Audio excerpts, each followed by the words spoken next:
जय हिंद। जिस तरह हाथरस की बेटी के लिए सभी ने एकजुटता दिखाई है और सड़कों पर आकर न्याय की गुहार लगाई हाथरस की बेटी के लिए, तो ऐसा ही न्याय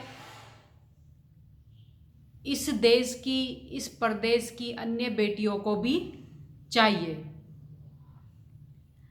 मैं इसलिए कह रही हूँ क्योंकि बेटी चाहे दलित की हो या किसी अन्य की हो, जो माता पिता का जो दर्द होता है, जो माता पिता की जो पीड़ा होती है, वो चाहे किसी जाति के हो चाहे किसी धर्म के हो, वो एक समान होती है। तो जिस तरह हाथरस की बेटी के लिए सबने सड़कों पर आकर उसके लिए न्याय की गुहार लगाई है, उसके लिए न्याय दिलाने के लिए तत्परता दिखाई है, उसी तरह अन्य बेटियों को भी न्याय मिलना चाहिए। अभी हमारे उत्तर प्रदेश में जैसे ये घटना हुई हाथरस की, ऐसे ही 3-4 घटनाएं और सामने आई। इसमें बलरामपुर की एक बेटी, मैं तो दलित की बेटी नहीं कहना चाहती, लेकिन क्योंकि यही नाम दे रखा है इस देश में, इस समाज में, किसी गरीब की बेटी को, तो एक दलित की बेटी यानी एक गरीब की बेटी जो पढ़ाई के लिए घर से कॉलेज जाती है, लेकिन जब कॉलेज से वापस आती है तो बदहवास हालत में होती है, और जब उसके माता पिता उसे लेकर हॉस्पिटल के लिए चलते हैं, जिला अस्पताल के लिए चलते हैं, तो उसकी रास्ते में ही मृत्यु हो जाती है। और आरोपी जो है, जिन्होंने इस घटना को अंजाम दिया, बलरामपुर की घटना को, आरोपी चाचा भतीजे हैं।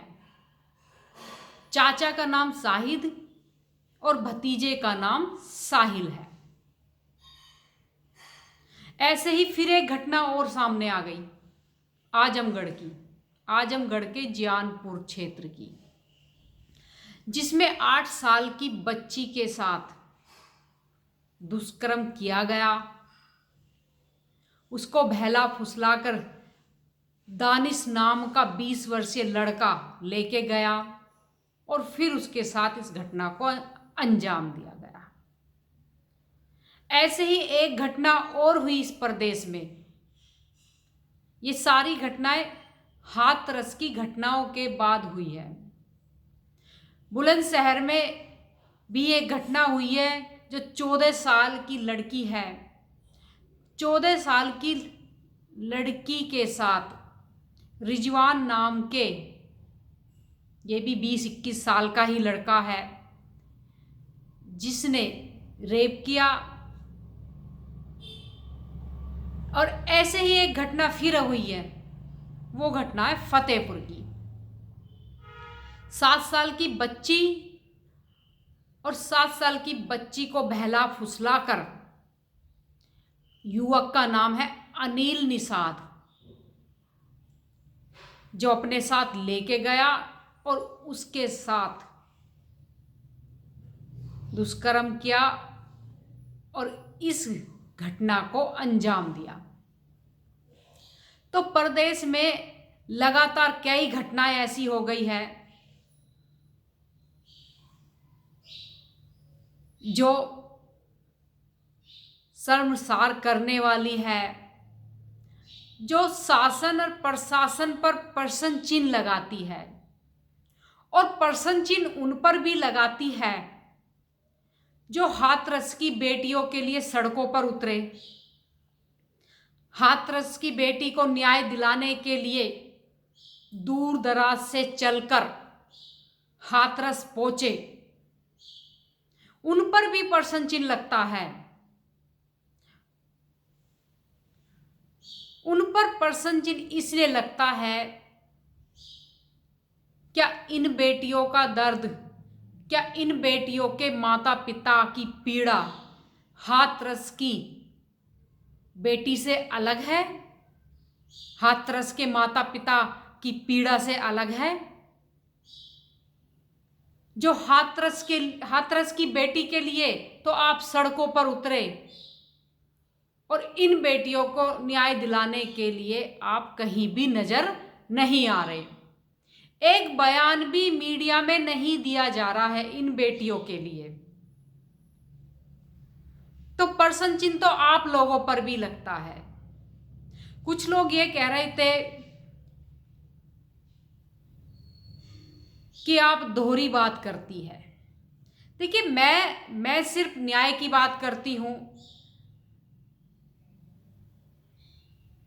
मैं हाथरस की बेटी के लिए भी न्याय मांगने आपके सामने आई। मैंने उसके लिए भी न्याय की बात करी।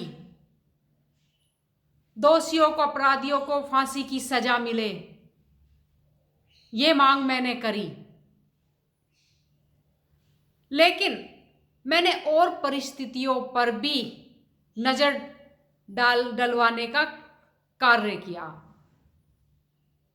लेकिन बात यहीं फिर खड़ी हो जाती है कि बलरामपुर में घटना हो रही है, आजमगढ़ में घटना हो रही है, बुलंदशहर में घटना हो रही है, फतेहपुर में घटना हो रही है बेटियों के साथ, लेकिन इनको न्याय दिलाने के लिए लोग आगे नहीं आ रहे।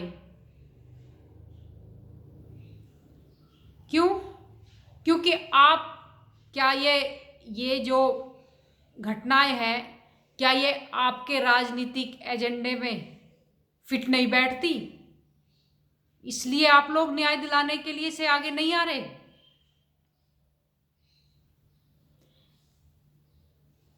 इस देश में ऐसी कानून व्यवस्था है, ऐसी न्याय प्रणाली है कि अपराधियों को कोई खौफ है ही नहीं।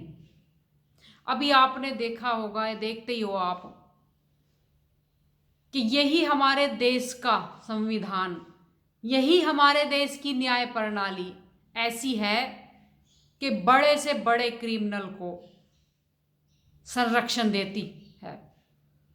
उसके पीछे 10-12 पुलिस वाले, जब वो कभी पेशी पर, कोई भी क्रिमिनल अगर पेशी पर आता है, कोर्ट में पेश होता है, तारीख पे आता है, तो उसके पीछे 10-12 पुलिसकर्मी उसको सुरक्षा देते नजर आएंगे।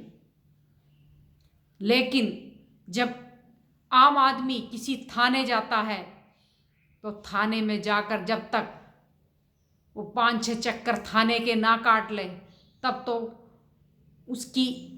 उसकी बात को सुना जाता है। 5-6 चक्कर काटने के बाद उसकी बात सुनी जाती है। तो ऐसी न्याय प्रणाली है हमारे देश में, ऐसी कानून व्यवस्था हमारे देश में है, और ऐसा संविधान है हमारे देश में लचीला, जिसमें अपराधी तो खुले घूमते हैं और बेगुनाह जेलों के अंदर नजर आएंगे। तो क्या आपको नहीं लगता कि इस भारतीय संविधान की भी समीक्षा होनी चाहिए? ये जो अंग्रेजी शासन, ये जो अंग्रेजी न्याय प्रणाली है, इस देश पर थोपी हुई है, जिसमें क्रिमिनलों को संरक्षण मिलता है, क्या ये समाप्त नहीं होना चाहिए?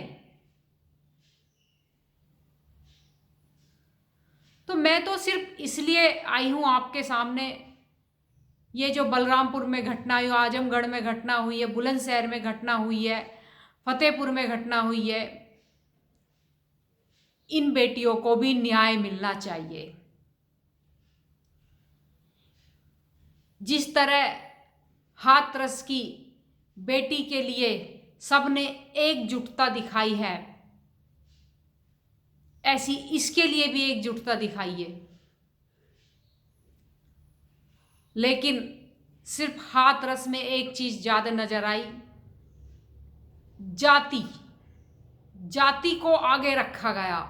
वो चाहे पीड़िता की जाति हो, चाहे उन अपराधियों की जिन्होंने इस घटना को अंजाम दिया है उनकी जाति हो। न्याय की बात से पहले जाति को सबने आगे रखा। तो अगर इस देश में न्याय से पहले जाति को आगे रखा जाएगा तो मुझे तो नहीं लगता कि इस देश में किसी भी बहन बेटी को न्याय मिल जाएगा। तो जाति की मानसिकता से ऊपर उठकर,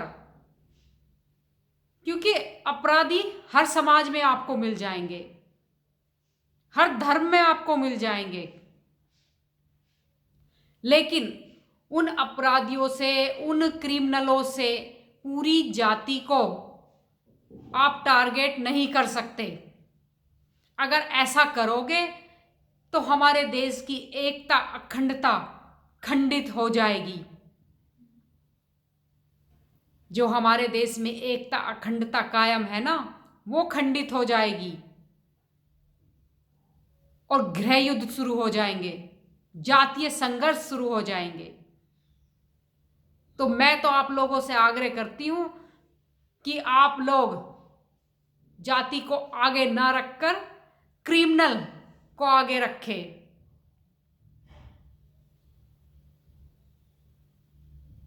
और यही कहने मैं आप लोगों के बीच में आई थी।